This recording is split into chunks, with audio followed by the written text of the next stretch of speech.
할렐루야. 하나님께서 사람들에게 주신 은혜의 선물이 있습니다. 은혜의 선물이 무엇인가 하면은 바로 구원입니다. 구원은 하나님께서 세상에 보내주신 독생자를, 예수님을 믿는 사람들에게 하나님께서 특별히 주시는 귀한 선물입니다. 구원을 성도들이 행위로 받지 않고 은혜로 받았다고 성경은 분명하게 말씀을 하고 있습니다. 그러므로 성도들이 구원을 받고 나서 사람들에게 행위를 자랑하면 안 된다고도 말씀을 기록하고 있습니다. 에베소서 2장 8절에서 9절 말씀을 보면은 성도들이 받은 구원을 하나님의 선물이라고 말을 하면서 행위를 사람들에게 자랑하면 안 된다고 말씀을 하고 있습니다. 말씀을 같이 읽겠습니다. 시작. 너희는 그 은혜에 의하여 믿음으로 말미암아 구원을 받았으니 이것은 너희에게서 난 것이 아니요 하나님의 선물이라. 행위에서 난 것이 아니니 이는 누구든지 자랑하지 못하게 함이라. 아멘. 하나님께서 주신 구원은 전적으로 하나님의 은혜에 기초해서 선물로 주신 것을 사람이 받은 것이라고 이야기를 하고 있습니다. 오늘 본문 말씀은 구원을 받은 성도들이 마음속에 반드시 가지고 있어야 하는 확신에 대해서 말씀을 하고 있습니다. 첫 번째로 너희가 빛을 받은 후에 고난의 큰 싸움을 견뎌냈던 그때를 생각하라고 말씀을 하고 있습니다. 본문 32절 말씀을 같이 읽겠습니다. 시작. 전날에 너희가 빛을 받은 후에 고난의 큰 싸움을 견뎌낸 것을 생각하라. 아멘. 고난의 큰 싸움을 성도들이 했다고 이야기를 하고 있습니다. 고난을 성도들이 예수님을 믿기 전에도 받았습니다. 그런데 예수님을 믿기 전에는 성도들이 고난을 받았지만은 예수님과 상관없이 고난을 받았습니다. 복음과 상관없이 성도들이 예수님을 믿기 전에는 받았습니다. 예수님을 믿기 전에 성도들이 받은 고난은 어떤 고난이냐? 자업자득으로 받은 고난이라는 것입니다. 자기가 잘못해서, 자기가 잘못 심어서 거두고 그렇게 받아들이는 고난이라고 이야기를 하고 있습니다. 자기가 저지른 일의 결과를 자기가 받는 것을 가리킵니다.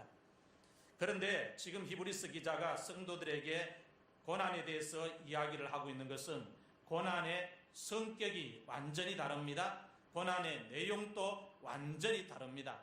성도들이 예수님을 믿기 전에 받은 고난을 이야기하고 있는 것이 아니고 예수님을 믿고 나서 성도들이 받은 고난에 대해서 이야기를 하고 있습니다.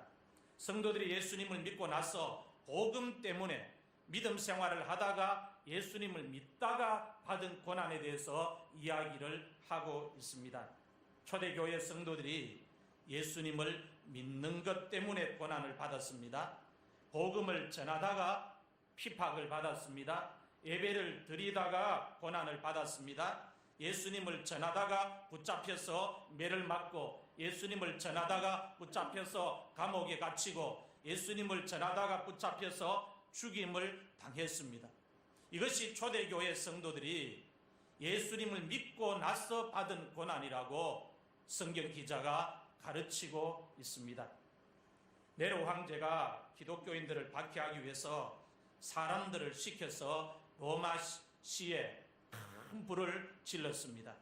로마시에 큰 불을 질러놓고 불을 지른 죄를 기독교인들에게 전부 뒤집어 씌웠습니다. 6일간 로마시가 불에 탔습니다. 지금처럼 소방차가 준비되어서 불이 나면 소방차가 출동을 해서 불을 끄는 시대가 아닙니다. 2000년 전입니다. 그러니 불이 큰 화재가 발생했을 때 그 큰 불을 끄기 위해서 얼마나 많은 시간이 필요했는가를 우리가 알 수가 있습니다. 6일 동안 로마시가 불이 탔습니다. 6일 동안 로마시가 불에 타면서 3분의 1의 로마시가 다 타버렸습니다. 사람들이 천지가 개벽되는 줄 알았습니다. 로마시가 다 타버리니까. 화재가 발생하고 나서 네로 황제가 기독교인들에게 방화죄를 덮어 씌우기 위해서 본격적으로 기독교인들을 박해하기 시작했습니다. 로마시에 불을 지른 죄를, 방화죄를 기독교인들에게 전부 다 뒤집어 씌우고 기독교인들을 색출하라는 것입니다. 붙잡아 오라는 것입니다. 로마시에서 기독교인들이 붙잡혀 오면 네로 황제가 얼마나 심하게 박해를 하고 형벌을 가했는가 하면은 기독교인들의 몸에 밀랍을 발랐습니다. 여러분, 밀랍이라고 하는 것은 벌집을 만들기 위하여 꿀벌이 분비하는 찐득찐득한 그런 물질입니다.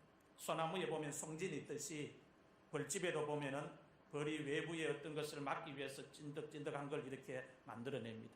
그걸 밀랍이라고 하는데, 그 밀랍을 예수님을 믿는 사람들, 기독교인들을 색출해서 잡아오면 옷을 다 벗겨놓고 그 몸에 머리부터 발까지 밀랍을 다 바른 거예요. 그렇게 밀랍을 온몸에 바르고 나서 무엇을 했느냐 하면은 밀랍을 바른 몸에 불을 붙였습니다. 불을 붙여서 황제가 자기의 정원을 밝히는 등으로 사용을 했습니다. 그 넓은 궁의 정원을 밝히는데 기독교인들의 몸을 불태우면서 사용했으니 얼마나 많은 그리스도인들이 희생되었는가를 짐작할 수가 있습니다. 그 몸이, 밀랍이 발라진 몸이 다 탈 때까지 등으로 사용한 겁니다. 예수 믿으면 저렇게 된다는 걸 보여주는 겁니다. 또 그리스도인들을 붙잡아서 원형 경기장에 집어넣고 굶주린 사자들에게 먹잇감으로 던져 주었습니다. 사자들이 그리스도인들을 공격해서 그리스도인들의 몸을 물어뜯는 것을 네로 황제가 지켜보면서 그것을 즐겼습니다. 사자들이 그리스도인의 몸을 뜯어먹는 것을 지켜보면서 네로 황제가 그리스도인을 조롱합니다. 너희들이 지키는 신이 왜 가만히 있느냐, 지켜만 보고 있느냐, 조롱하고 비웃었습니다. 힘없이 그리스도인들이 사자들에게 몸이 갈기갈기 찢겨서 그 살점이 사자들에게 다 먹히면서 죽어가는 그 모습을 보면서, 그 장면을 보면서 너희들이 믿고 있는 그 예수님이 신이 어딨냐, 너희들이 죽어가는데 왜 가만히 있느냐 하면서 조롱하고 비웃었던 것입니다. 그리스도인들이 낮에 사자들에게 물어뜯기면서 비참하게 최후를 맞았습니다. 비참하게 최후를 맞은 그리스도인들에 대해서 네로 황제가 마음속에 저녁에 궁금한 것이 생겼습니다. 마음속에 그리스도인들이 마지막에 죽을 때 어떤 모습을 하고 죽었을까 하는 궁금증이 생긴 것입니다. 사자들에게 살점이 찢기면서 물어뜯기면서 마지막에 죽었으니까 분명히 그리스도인들이 공포에 질려서 비명을 지르고 그 얼굴이 다 고통 속에, 공포 속에 죽었을 것이라고 생각하면서 마지막에 그리스도인들이 사자들에게 몸이 찢겨서 죽은 그 얼굴을 한번 확인하고 보고 싶어서, 그것이 궁금해서 네로 황제가 밤에 그리스도인들이, 죽은 그리스도인들의 시체를 모아놓은 곳에 발걸음을 옮깁니다. 시체를 모아놓은 곳에 가서 네로 황제가 죽은 그리스도인들의 얼굴을 다 확인합니다. 얼굴을 확인하면서 네로 황제가 깜짝 놀랍니다. 엄청난 충격을 받습니다. 소스라치게 놀라버립니다. 왜 네로 황제가 놀랐느냐 하면은 자기가 생각했던 그리스도인의 얼굴이 거기 하나도 없는 것입니다. 공포에 질려서 전부 그리스도인들이 죽었는 줄 알고 그 얼굴을 확인하러 갔는데 죽은 그리스도인들의 얼굴을 보니까 전부 환하게 웃으면서 다 죽은 겁니다. 한 사람도 예외 없이 전부 환하게 웃으면서 다 죽어 있는 겁니다. 그 얼굴을 보고 네로 황제가 충격을 받은 것입니다. 충격을 받고 나서 그때부터 깊은 고민에 빠졌습니다. 네로 황제가 마음속으로 그리스도인들이 죽을 때 분명히 겁에 질려서 공포에 질려서 죽을 것이라고 생각을 했습니다. 분명히 두려움에 벌벌 떨면서 그 얼굴부터 온몸이 비틀리면서 공포에 질려서 죽을 것이라고 생각했습니다. 그런데 죽은 그리스도인들을 보니까 공포에 질려서 죽은 얼굴이 하나도 없는 겁니다. 전부 환하게 웃으면서 다 죽은 겁니다. 세상에 이런 죽음을 네로 황제가 처음 본 것입니다. 그리스도인들이 죽을 때 모두 환하게 웃으면서 죽었다고 하는 것은 그리스도인들이 사자들에게 몸이 찢겨서 죽을 때에 공포에 하나도 질리지 않고 죽었다는 것을 증명해 주고 있는 것입니다. 네로 황제가 생각했던 생각이 틀려버렸습니다. 환하게 웃으면서 죽은 그리스도인들의 얼굴을 보고 나서 네로 황제가 그때부터 충격도 받고 소스라치게 놀라고 그 다음에는 정신적으로 큰 혼란에 빠집니다. 매일 밤 그리스도인들의 그 얼굴 모습이 머릿속에 떠올라서 잠을 못 잡니다.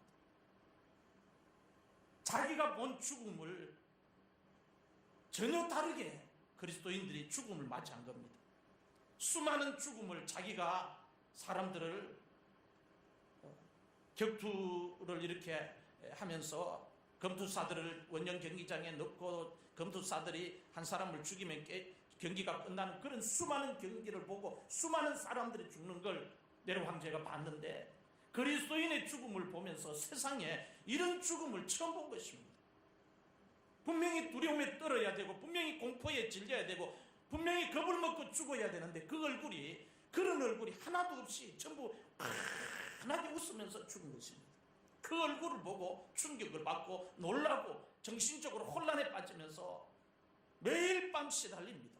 그리스도인의 그 얼굴이 밤에 나타나서 매일 밤 정신적으로 시달리면서 잠을 못 잡니다. 도대체 그리스도인들이 믿고 있는 신앙이 어떤 신앙이기에 사자에게 몸이 찢겨서 죽을 때 그리스도인들이 공포에 질리지 않고 환하게 웃으면서 죽을 수 있단 말입니까? 도대체 그리스도인들이 믿고 있는 종교가 어떤 종교이기에 사자에게 몸이 찢겨서 죽을 때에 죽음을 두려워하지 않고 환하게 웃을 수가 있다는 것입니다. 도대체 그리스도인들이 믿고 있는 예수님이란 분이 어떤 분이기에 그분을 위해서 그리스도인들이 하나밖에 없는 목숨을 아끼지 않고 바칠 수가 있단 말입니까? 네로 황제가 이 고민에 빠진 겁니다. 도대체 저 기독인들이 그리스도인들이 믿고 있는 종교가 어떤 종교이기에 사자들에게 몸이 찢겨서 갈기갈기 몸이 찢겨서 죽어가면서도 겁에 질리지 않고 저렇게 환하게 웃으면서 죽을 수 있단 말인가? 매일 밤 고민하고 매일 밤 정신적으로 혼란에 빠져서 생각했던 것입니다.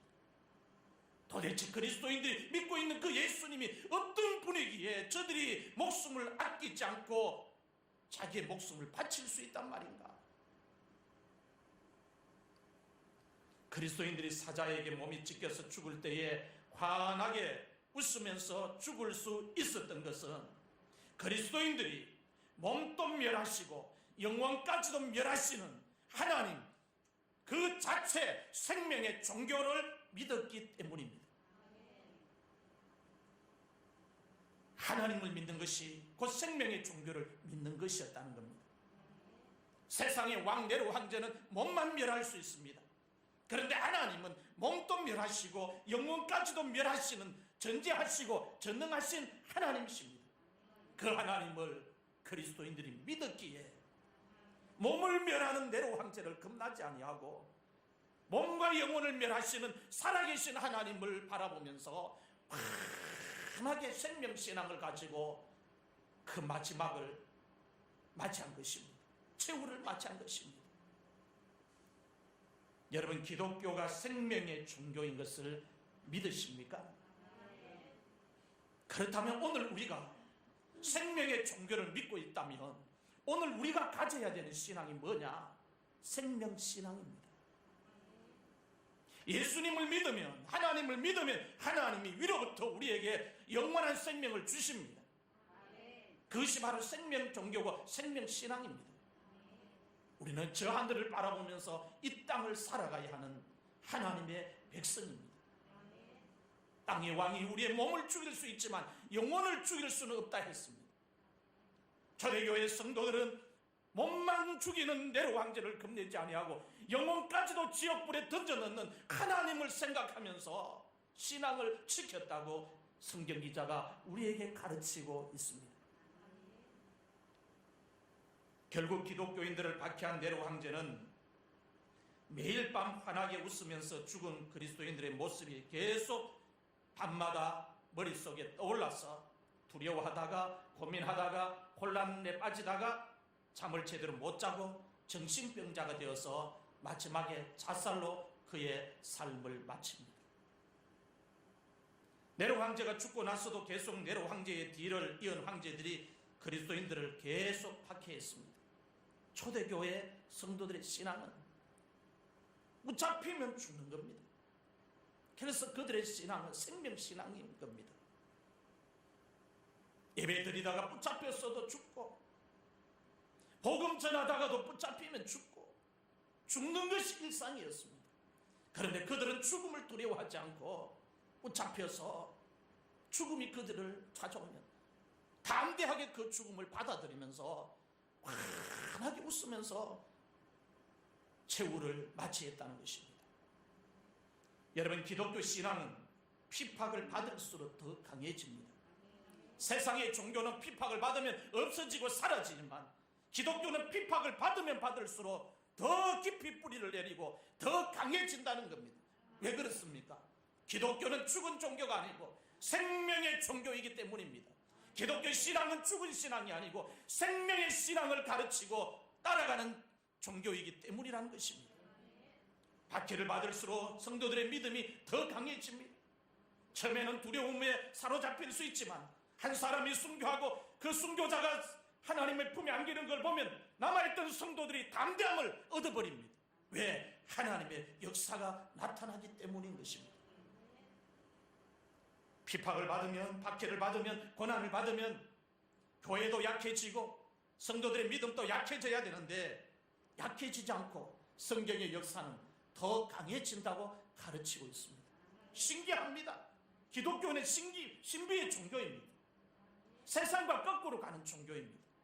핍박을 받고 박해를 받고 고난을 받으면 교회가 무너지고 기독교가 무너지고 성도들의 신앙이 무너져야 하는데 오히려 그때 더 역동적으로 살아난다는 겁니다. 오히려 그때 더 신앙에 불이 붙는다는 거예요. 꺼져 있던 불이 살아난다는 겁니다. 왜 그렇습니까? 이유는 예수의 영이신 성령께서 핍박을 받고 있는 성도들과 함께 계시기 때문입니다. 고난을 받고 있는 성도들과 함께 계시기 때문입니다. 박해를 받고 있는 성도들과 성령이 함께 계시기 때문입니다. 단 그 이유 하나 때문에 기독교는 핍박을 받을수록, 박해를 받을수록 무너지는 것처럼 보이지만 네로 황제가 아무리 기독교인들을 색출해서 몸에 밀랍을 바르고 원형경기장에 집어넣고 다 죽인다고 선포하면서 그렇게 해도 기독교는 무너지지 않았습니다. 기독교인들은 사라지지 않았습니다. 예배는 중단되지 않았습니다. 왜 그렇습니까? 하나님을 믿는 기독교는 생명 종교이기 때문에 그렇습니다. 몸도 멸하시고 영까지도 멸하시는 하나님이시기 때문에 그 하나님이 교회를 지키시고 그 하나님의 백성들을 성령께서 도와주시기 때문에 망하지 않는 것입니다. 없어지지 않는 것입니다. 히브리서 기자가 성도들을 향해서 격려하고 있습니다. 전날에 너희가 빛을 받은 후에 고난의 큰 싸움을 견뎌낸 것을 생각해라. 지금 성도들이 고난을 당하고 있는데 이 고난을 이기는 방법을 가르쳐 주는데 이전에 더 큰 고난도 받았지 않느냐? 그 큰 고난을 받은 걸 한번 생각하고 지금 닥친 이 고난을 견뎌낼 수 있도록 다시 용기를 가져라는 것입니다. 네로 황제가 죽고 나서도 7, 8명의 황제가 이으면서 계속 기독교인들을 박해했습니다. 그러니 이 박해의 시간이 얼마나 길었겠습니까? 그러니 성경 기자가 성도들을 향해서 이어지는 이 고난, 박해, 핍박을 견뎌내라는 것입니다. 전날은 성도들이 박해를 받았을 때 믿음 생활을 포기하지 않고 뒤로 물러나지 않고 끝까지 박해를 참았던 시간, 끝까지 박해를 견뎌내었던 때를 말합니다. 그때를 기억해라는 겁니다. 지금의 고난을 생각하면서 이 고난을 맞이하면서 이전에 더 큰 고난을 당했을 때를 생각하면 이 고난도 이길 수 있다는 것입니다. 성도들이 세상에서 믿음 생활을 하고 있는 동안 박해는 항상 있습니다. 어려움도 항상 있습니다. 고난도 항상 있습니다. 언제든지 성도들이 세상에서 박해를 받을 수가 있고 핍박을 받을 수가 있고 어려움을 당할 수가 있고 고난을 당할 수가 있습니다. 박해를 받을 때, 고난을 당할 때 어떻게 하라고 가르치고 있습니까? 우리에게 지난날 성도들이 믿음 생활을 하면서 박해를 견뎌내었던 것을 생각하라고 가르치고 있습니다. 성도들이 시험을 당할 때, 어려운 일을 당할 때, 힘든 일을 당할 때, 고난을 당할 때 지난날 하나님이 함께 하시고 그 고난을 이기게 하신 걸 생각하라는 겁니다. 그러면 현재의 고난을 감당할 수가 있다는 것입니다. 박해를 견딜 수 있게 된다는 것입니다. 시험을 이길 수 있게 된다는 겁니다. 지난날 함께 하셨던 하나님, 지난날 내가 시험 당했을 때 도와주셨던 하나님, 지난날 내가 어려움을 당했을 때 도와주셨던 그 하나님을 생각하면서 그때를 생각하면 지금 당한 환난, 지금 당한 어려움도 이길 수 있다는 겁니다. 용기가 생긴다는 거죠. 믿음이 생긴다는 거죠. 기독교 신앙에서 고난은 영광과 연결이 됩니다. 기독교 신앙에서 고난은 축복과 연결이 됩니다. 기독교 신앙에서 고난은 하나님 앞에 쓰임받는 것과 연결이 됩니다. 그래서 고난을 성도들이 두려워할 필요가 없습니다. 죄를 지어서 받는 고난이 아니라면, 하나님이 우리에게 선한 목적을 가지고 주시는 고난이라면, 그 고난을 받고 나면 주님이 계획해 놓은 것이 있다는 거예요. 그게 뭐냐? 영광이고, 그게 뭐냐? 축복이고, 그게 뭐냐? 하나님께 쓰임받는 것으로 연결된다고 이야기를 하고 있습니다. 우리가 죄를 지어서 받는 고난이라면 회개하면 회복해 주시고 하나님이 다시 사며 주십니다. 그러나 우리가 믿음 생활 잘하고 있는데도 불구하고 예상하지 못했던 고난이 우리의 삶에 폭풍처럼 몰아닥치면 그 고난을 두려워하지 말고 이전에 하나님이 함께 하셨던 걸 기억하면서 그 고난과 맞싸워서 그 고난을 잘 견뎌내고 잘 버티고 승리하면 그 고난은 하나님이 감추어 두신 영광과 연결이 되고, 그 고난은 하나님이 주시려고 하는 축복과 연결이 되고, 그 고난은 하나님이 쓰시려고 하는 쓰임받는 것과 연결이 된다고 가르치고 있습니다. 영광이 먼저가 아니고 고난이 먼저라는 말씀입니다. 십자가가 있어야 멸류관이 있습니다. 죽음이 있어야 부활이 있습니다. 고난이 없으면 영광도 없습니다. 고난이 클수록 영광이 더 크다는 것을 하나님의 자녀들은 기억해야 합니다. 하나님 앞에 쓰임을 받으려고 하면 고난을 기꺼이 받아들여야 합니다. 고난 없이 쓰임받는 사람은 나중에 마지막이 비참해집니다. 왜? 영적인 긴장을 놓아버리기 때문입니다. 고난을 당하고 나면 영적인 긴장을 놓치지 않습니다. 마지막 사명의 끈을 놓을 때까지 영적으로 긴장합니다. 왜? 하나님 앞에 받은 고난이 생생하게 머릿속부터 뼛속까지 새겨져 있기 때문인 겁니다. 그래서 인생 초창기에 너무 빨리 쓰임받는 거, 이게 좋은 게 아닙니다. 한참 쓰임받다가 중간에 떨어집니다. 벼랑으로 떨어집니다. 고난이 없으면 성도들이 가정에서 훌륭한 믿음의 조상이 될 수가 없습니다. 고난이 없으면 성도들이 가정에서 훌륭한 어머니, 훌륭한 아버지가 될 수 없다는 거예요. 고난을 통과하고 있는 아버지를 존경합니다. 고난을 통과하고 믿음을 지킨 어머니를 자녀들이 존경합니다. 우리 어머니 대단하다. 우리 아버지 대단하다. 그렇게 힘든 시간을 포기하지 않고 가정 지키고 믿음 지킨 거 보면 대단하다. 자녀들이 그걸 지켜본다는 겁니다. 그런데 고난을 통과하고 나면 가정에서 아버지도 어머니도 훌륭한 믿음의 조상이 될 수가 있는 겁니다.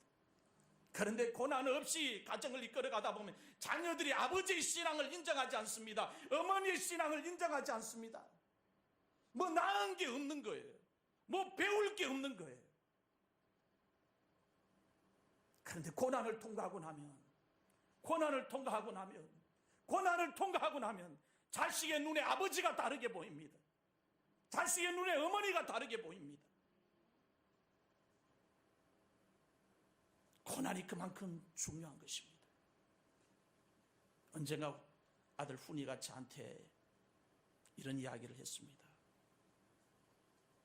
나도 가정을 가지고 이렇게 아버지가 되고 남편이 되고 가장이 되면 내 가정에도 어려운 일이 있을 텐데 그때 아버지처럼 기도할 수 있으면 승리할 수 있겠지요? 그렇게 물어요. 아버지처럼 하나님 앞에 엎드리기만 하면 하나님이 도와주시겠지요? 묻는 겁니다. 그래서 제가 그래, 네가 본대로만 하면 된다. 네가 본대로만 하면 된다. 아들로서 아버지를 지켜봤다는 겁니다. 그걸 보고 이야기하는 것입니다. 신앙은 보여주는 것입니다. 가르치는 것이 아니라 보여주는 것입니다. 고난은 가정에서 훌륭한 믿음의 조상으로 만드는 영적인 관입니다. 고난을 통과하고 나면 아버지가 다르게 보이고 어머니가 다르게 보이는 거예요. 훌륭한 믿음의 조상이 되려면 아브라함처럼, 이삭처럼, 야곱처럼, 요셉처럼 고난을 통과해야 합니다. 그들이 왜 위대하게 보입니까? 그들이 왜 이스라엘 자손들 앞에서 존경을 받는 믿음의 조상들로 세워져 있습니까? 고난 때문입니다. 고난 때문인 거예요. 고난을 통과했기 때문입니다. 그러므로 성도들이 고난을 당할 때 고난 자체만 바라보면 안 됩니다. 고난 자체만 바라보면 넘어집니다. 고난 자체만 바라보면 절망을 하고 고난 자체만 바라보면 두려워하게 됩니다. 고난을 당할 때 성도들이 하나님께서 고난의 보자기 속에 감추어 두신 영광을 바라봐야 합니다. 축복을 바라봐야 합니다. 이 고난 속에 감추어 두신 하나님의 선물이 있다. 고난 당할 때마다 낙심하지 말고 두려워하지 말고, 하나님이 고난을 가지고 내 가정에 찾아오셨을 때, 하나님이 고난을 가지고 나를 찾아오셨을 때는 이 하나님이 고난의 보자기 속에 나에게만 특별하게 주시려고 하는, 내 가정에 특별하게 주시려고 하는 귀한 선물이 있다. 그것을 생각하면서 고난을 감당하면 절망하지 않고 고난을 이길 수가 있습니다. 로마서 8장 16절에서 18절 말씀을 보면은 성도들이 세상에서 받는 고난에 대해서 말씀을 하고 있습니다. 같이 읽겠습니다. 시작. 성령이 친히 우리의 영과 더불어 우리가 하나님의 자녀인 것을 증언하시나니 자녀이면 또한 상속자 곧 하나님의 상속자요 그리스도와 함께한 상속자니 우리가 그와 함께 영광을 받기 위하여 고난도 함께 받아야 할 것이니라. 생각하건대 현재의 고난은 장차 우리에게 나타날 영광과 비교할 수 없도다. 아멘. 제가 평범한 목사처럼 고난 없이 여기까지 왔다면 고난에 대한 설교를 할 때 얼마나 밋밋하겠습니까? 그러나 일반 사람들이 겪지 못하는 고난을 엄청나게 겪다 보니까 고난이 우리를 망가뜨리는 것이 아니고, 고난이 우리를 실패자로 만드는 것이 아니고, 그 고난은 하나님과 우리를 더 가깝게 만드는 사건이 되고, 하나님 없이는 안 된다고 하는 가치관을 만들게 되고, 하나님만 있으면 다 된다는 영적인 생각을 갖출 수 있도록 만들어주는 유익한 것이더라는 거예요. 그래서 고난이 유익이라는 겁니다. 고난이 없으면 깨닫지 못했던 하나님의 말씀을 고난을 통해서 깨닫게 되는 거예요. 고난이 없었으면 하나님을 멀찍이 따라가면서 섬겼을 텐데, 고난 때문에 하나님을 바짝 붙잡고 갈 수 있다면 고난은 축복이지 않습니까? 고난을 당할 때 성도들이 이 말씀을 붙들어야 합니다. 우리가 그와 함께 영광을 받기 위하여 고난도 함께 받아야 할 것이니라. 생각하건대 현재의 고난은 장차 우리에게 나타날 영광과 비교할 수 없도다. 하나님이 고난의 보자기 속에 어떤 것을 감추어 두셨는지 우리는 알 수 없지만 성도들이 고난을 당할 때마다 이 말씀을 붙잡고 앞만 보고 나아가면, 주님만 붙들고 나아가면 그 고난의 보자기 속에 주님이 감춰둔 것을 펼쳐주실 때는 우리는 깜짝 놀란다는 겁니다. 주님이 감춰두신 영광을 보고 깜짝 놀라고, 주님이 감춰두신 축복을 보고 깜짝 놀라고, 주님이 우리를 쓰실 때 그때 깜짝 놀란다는 겁니다. 이렇게 하시려고 주님이 고난 주셨구나. 이렇게 나를 만드시려고 주님이 고난 주셨구나. 이 길로 인도하시기 위해서 주님이 고난을 주셨구나. 깨닫는 날이 온다는 겁니다. 현재의 고난은 장차 우리에게 나타날 영광과 비교할 수 없다는 이 말씀은 주님께서 세상에 다시 오실 때까지 모든 하나님의 자녀들에게 주어진 변함없는 약속의 말씀이라는 것입니다. 두 번째로 너희의 담대함을 버리지 말라고 말씀하고 있습니다. 본문 35절 말씀을 같이 읽겠습니다. 시작. 그러므로 너희 담대함을 버리지 말라. 이것이 큰 상을 얻게 하느니라. 아멘. 고난을 당할 때 성도들이 마음속에 가지고 있어야 되는 한 가지, 담대함을 버리지 말아라. 담대함을 버리지 말아라. 고난을 당할 때 제일 먼저 찾아오는 게 뭐예요? 두려움이고 절망이고 낙심이고 걱정이고 염려고, 그런 것이 찾아옵니다. 그럴 때, 고난을 당할 때 성경 기자, 히브리서 기자가 성도들에게 권면하기를, 고난을 당할 때에 너희 마음속에 담대함을 버리지 말아라. 담대함을 버리지 말아라. 담대함을 버리지 말아라는 이 말씀은 고난을 당할 때 하나님이 함께 하시니까 낙심하지 말아라, 두려워하지 말라는 말씀 아닙니까? 여기서 담대함은 확신, 용기, 신념이란 뜻입니다. 현재 성도들이 믿음 생활을 하면서 가지고 있는 확신을 버리지 말라는 말씀입니다. 신념을 버리지 말라는 말씀입니다. 용기를 버리지 말라는 말씀입니다. 고난을 오면 뒤로 물러나지 말라는 겁니다. 고난을 오면 예수님을 배반하지 말라는 겁니다. 고난이 올수록 믿음을 더 잘 지키라는 겁니다. 고난이 올수록 담대함을 가지고, 확신을 가지고, 살아계신 하나님에 대한 신념을 가지고 더 적극적으로 하나님을 붙들라는 말씀입니다. 본문 33절에서 34절 말씀을 같이 읽겠습니다. 시작. 혹은 비방과 환난으로서 사람에게 구경거리가 되고, 혹은 이런 형편에 있는 자들과 사귀는 자가 되었으니 너희가 갇힌 자를 동정하고 너희 소유를 빼앗기는 것도 기쁘게 당한 것은 더 낫고 영구한 소유가 있는 줄 알미라. 아멘. 초대교회 성도들이 지금까지 신앙생활을 하면서 사람들로부터 비방을 받은 적이 있다고 이야기합니다. 모욕을 당한 적이 있다고 이야기합니다. 이것뿐만이 아닙니다. 환난을 당하면서, 핍박을 당하면서 사람들에게 구경거리가 된 적도 있다고 이야기합니다. 매를 맞을 때 구경거리가 됩니다. 옥에 갇힐 때 구경거리가 됩니다. 또 비방을 당하는 사람들의 친구가 되어주기도 했다고 합니다. 핍박을 받는 사람들의 친구가 되어주기도 했다고 합니다. 먼저 붙잡힌 성도들을 동정하는 친구가 되어주기도 했다고 합니다.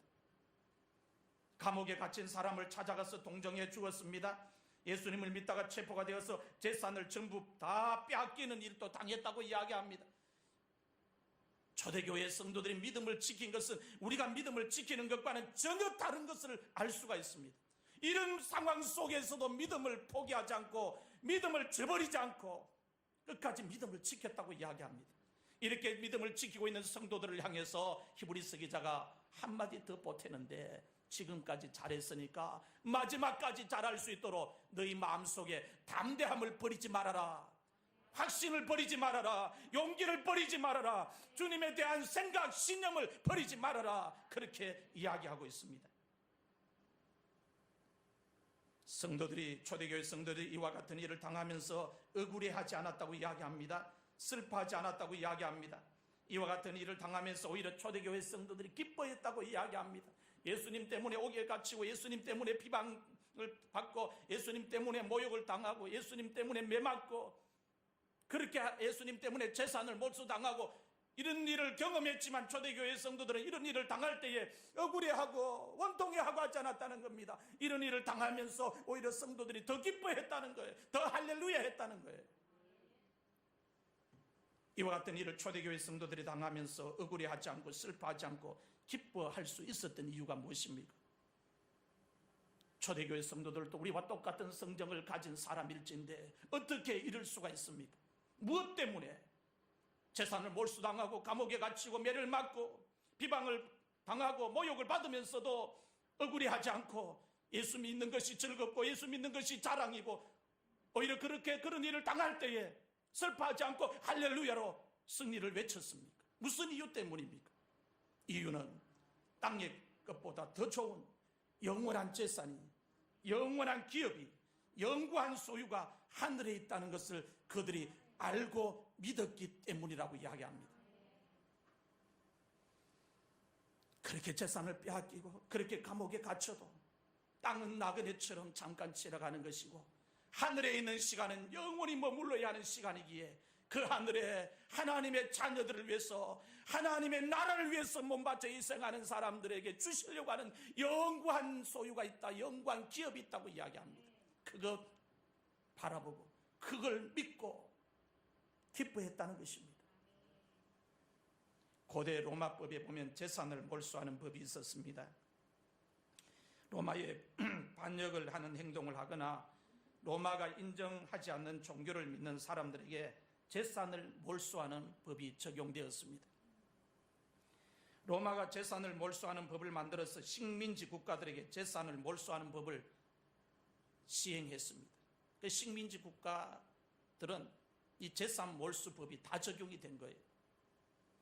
이 법 때문에 초대교회 성도들이 예수님을 믿다가 체포가 되어서 매만 맞는 게 아니고 감옥에만 갇히는 게 아니고 재산까지도 몰수를 당했다는 것입니다. 초대교회 성도들이 재산을 몰수당하면서 억울해하지 않고 예수님 배반하지 않고 오히려 기뻐했다고 우리에게 가르치고 있습니다. 여러분, 초대교회 성도들이 가지고 있었던 믿음을 보면 정말 대단하지 않습니까? 예수님을 믿다가 붙잡혀서 재산을 몰수당했는데도 불구하고 오히려 기뻐했다는 것입니다. 이런 믿음을 지금 히브리서 기자가 성도들에게 칭찬하고 있습니다. 잘했다. 끝까지 잘할 수 있도록 너희 마음속에 담대함을 버리지 말아라. 지금까지 잘 믿었으니까, 지금까지 예수님 끝까지 잘 붙들었으니까 앞으로 남은 고난 또 포기하지 말고 끝까지 담대함을 가지고 이겨라고 이야기하고 있습니다. 여러분, 재산을 몰수당하는 일이 초대교회 성도들에게만 일어날까요? 재산을 몰수당하는 일이 초대교회 성도들에게만 일어난다고 성경이 말씀하고 있습니까? 그렇지 않습니다.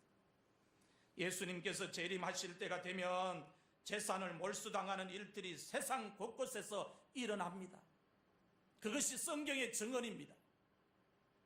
어쩌면 오늘 우리들이 살아가고 있는 이 시대에 재산을 몰수당하는 일이 일어날 수도 있습니다.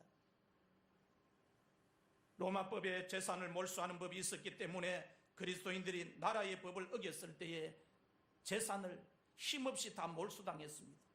법이 만들어지고 나니까 그 재산을 그리스도인들이 지킬 방법이 없는 겁니다. 법을 시행해 버리니까 그렇게 되어버린 것입니다. 당시에 그리스도인들이 재산을 몰수당했을 때 어긴 로마법이 무엇입니까? 로마가 인정하지 않는 종교를 믿으면 안 되는데 믿었기 때문입니다. 로마가 인정하지 않는 메시아, 로마가 인정하지 않는 예수님을 믿으면 안 되는데 그들이 믿었기 때문에 재산을 몰수당한 것입니다.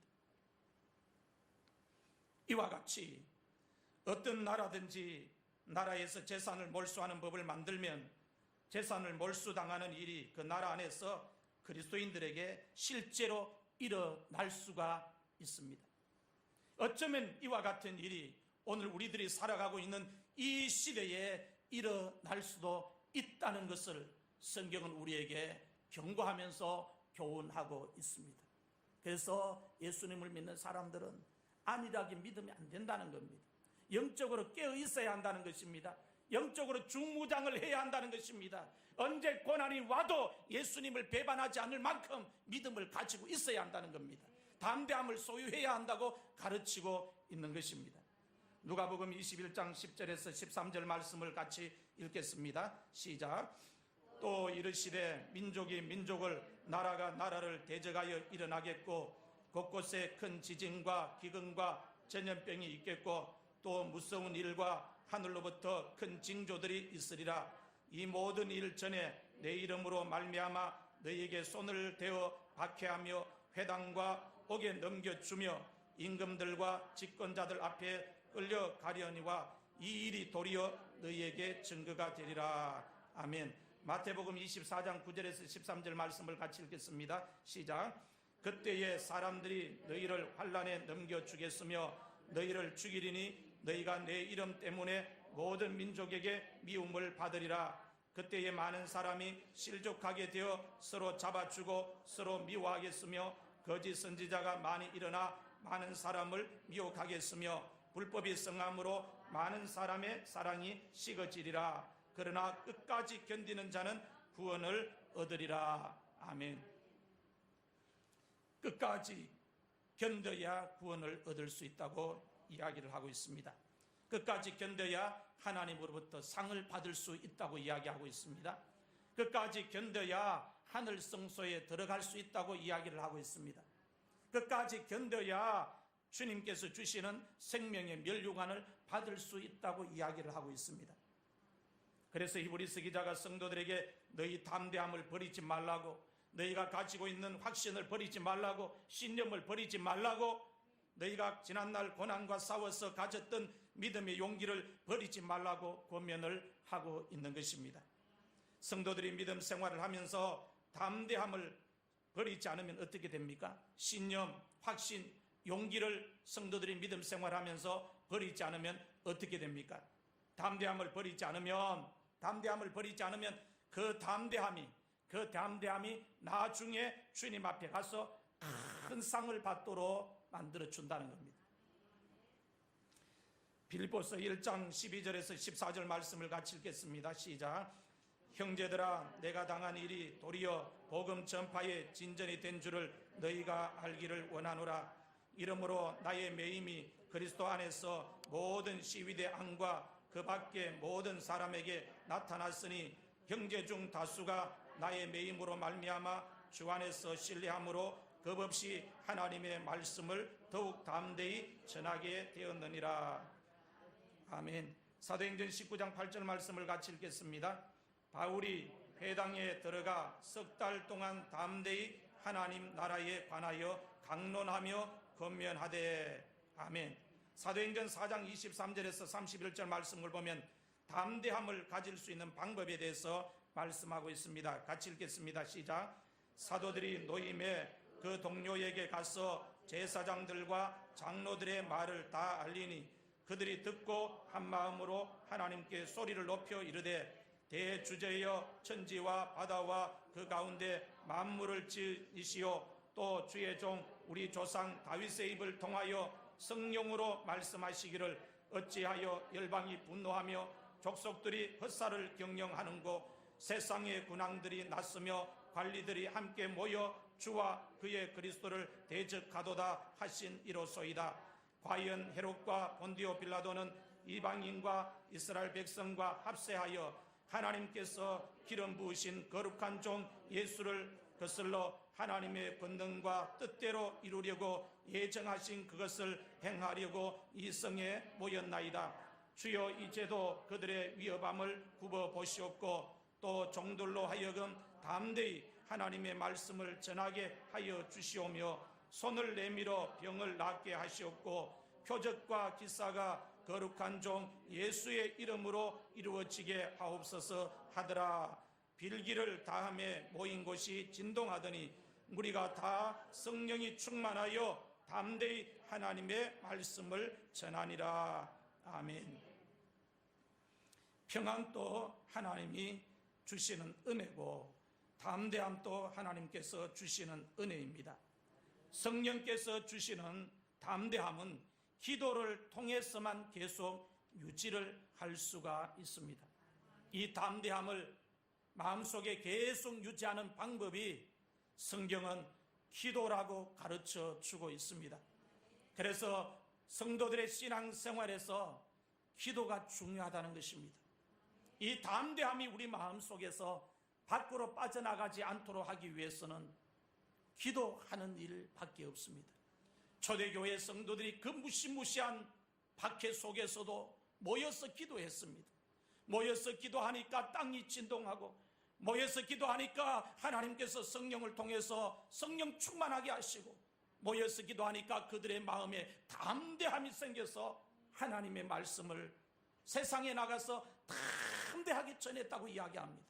붙잡혀서 죽는 한이 있더라도, 매를 맞는 한이 있더라도, 감옥에 가는 한이 있더라도 담대함이 있으니까 예수를 전하게 된 것인 겁니다. 그들이 기도해서 이 담대함을 유지했다고 이야기하고 있습니다. 오늘 우리도 담대함을 계속 유지하는 방법은 기도 생활밖에 없습니다. 여러분, 2021년도 한 해 동안 예배도 열심히 드리시고 하나님 앞에 열심히 무릎 꿇는 성도의 신앙생활로 이어질 수 있기를 바랍니다. 그 무릎 꿇는 것이 하나님 앞에 무릎 꿇어 예배드리고 하나님 앞에 무릎 꿇어서 기도하는 그 생활이 여러분에게 일어나는 모든 일들을 잠재울 수 있고 담대함을 가지고 이길 수 있는 능력이고 비결이라고 이야기를 하고 있습니다. 구원을 받은 성도들이 반드시 마음속에 가지고 있어야 하는 것이 바로 담대함이라는 것입니다. 오늘 담대함에 대해서 말씀을 드렸습니다. 예수님을 믿고 구원을 받은 성도들이 자기의 생애를 끝마치는 순간까지, 믿음의 경주를 끝마치는 순간까지 계속 마음속에 가지고 있어야 되는 것, 잃어버리면 안 되는 것, 그 한 가지가 바로 담대함이라고 이야기하고 있습니다. 이 담대함을 올 한 해 여러분들 믿음 생활하면서 끝까지 계속 마음속에 유지할 수 있기를 주의 이름으로 축원합니다.